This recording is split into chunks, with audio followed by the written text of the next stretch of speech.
Michelle Obama is a man!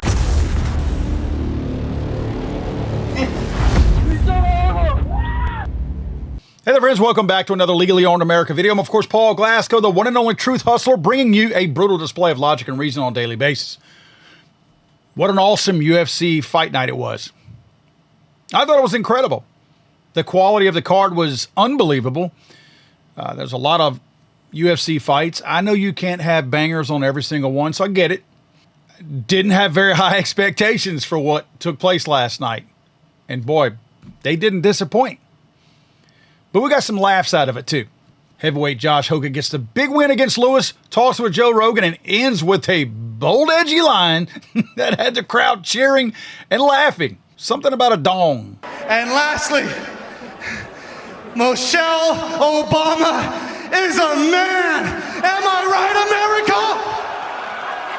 America? So was the comment provocative? Yeah, of course it was. It was meant to be funny. I don't think this was a claim that he was making, like, ooh, like the UFO revelations. I'm pretty sure that wasn't his place to try to make it sound like this is a revelation. We have figured it out. It was a joke. Lighten up, folks. But the comment itself didn't mention race at all. It was focused on other topics that people have laughed about and debated, if you want to call it that, for years. Yet almost immediately, it got reframed with race added into it. Congressman Menifee posted about it, highlighting Michelle Obama as, quote, our only black first lady, unquote, and suggested that the comments by Hogan showed racism.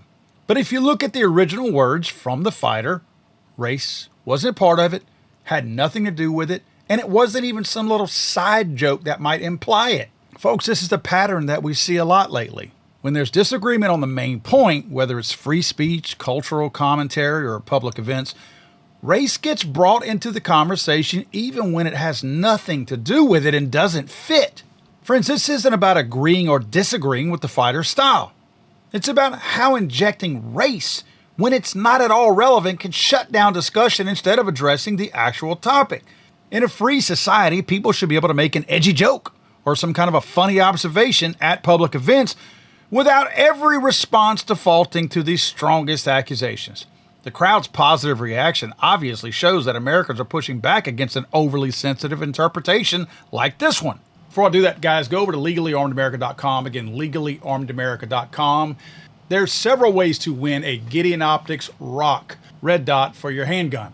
Go over there and just check them out. There's so many different ways. Again, legallyarmedamerica.com is going to give you a ton of different ways, following on social media, signing up for the newsletter, just tons of ways. We're going to be giving away a couple of Gideon Optic Rock red dots, probably 2 a month for the duration of this summer. We're going to rock the dot this summer, and we welcome you guys to check out as well. So head on over to Gideon Optics to check out their full line of optics, and make sure you go to legallyarmedamerica.com and sign up to win 2 a month we're going to be giving away. Here's the bigger issue here, and I mean this as genuinely as I can put it. When you cry racism every single time there's something you disagree with, what you're doing is watering it down so much that the people who are struggling with actual racism, not the fake racism that you're crying about, those people are getting ignored because you have watered down the claim so much that nobody pays it any mind anymore. Constant accusations of racism, even in situations where race clearly is not the focus, are starting to feel like the classic story of the boy who cried wolf. For years we've seen strong labels like racist applied to all kinds of things: policy debates, jokes, sports commentary, questions about public figures. When that happens repeatedly, even when the evidence doesn't support it, people begin to tune it out. It's a natural reaction. Normal, everyday Americans of all races start seeing these claims as overused rather than serious. Think of it like this.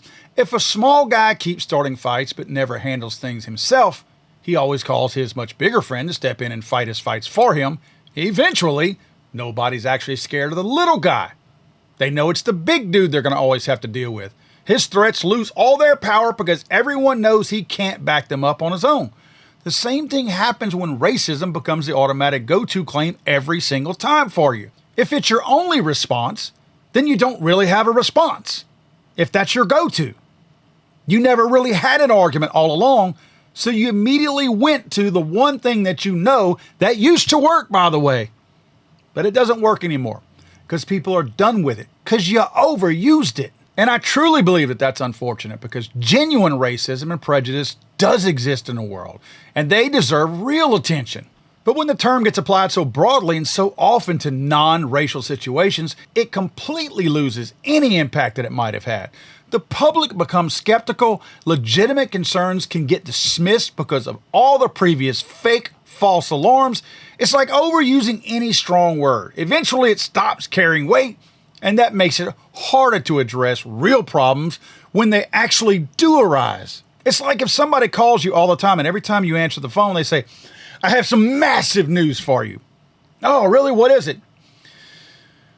Milk's a little bit cheaper at the grocery store. Oh, okay, appreciate it.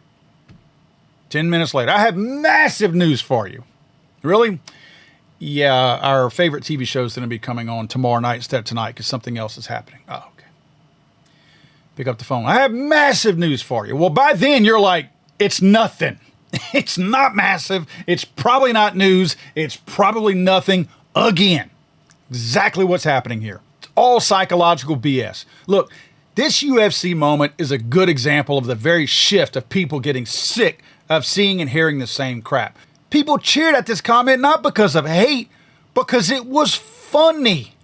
They knew that this wasn't some revelation or claim or some big banner that we needed to put up on the front page of a newspaper. It was a joke. And a dude took an opportunity to say the joke.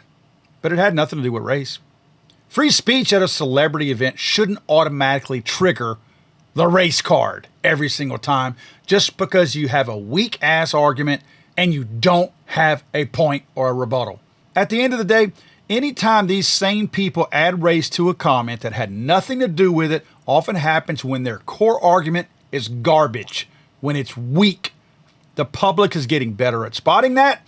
They're seeing the crying wolf effect. And again, it's hurting people by watering down any legitimate case of race that might exist out there. Quite frankly, I thought it was funny too. What are your thoughts, guys? Have you noticed this stupid pattern in public discourse? Let me know in the comments down below. I read them all. If you value straight talk and common sense, give this a thumbs up and subscribe to Legally Armed America for more videos like this. Share it with your friends. And again, comment down below what your thoughts are on this. Don't forget, guys, if you're looking for a book to educate yourself and to educate the idiots out there who can't think for themselves regarding mass shootings, go to damnliars.net. Again, damnliars.net, and get my brand new book, Damn Liars. I'm sorry, I thought this was America.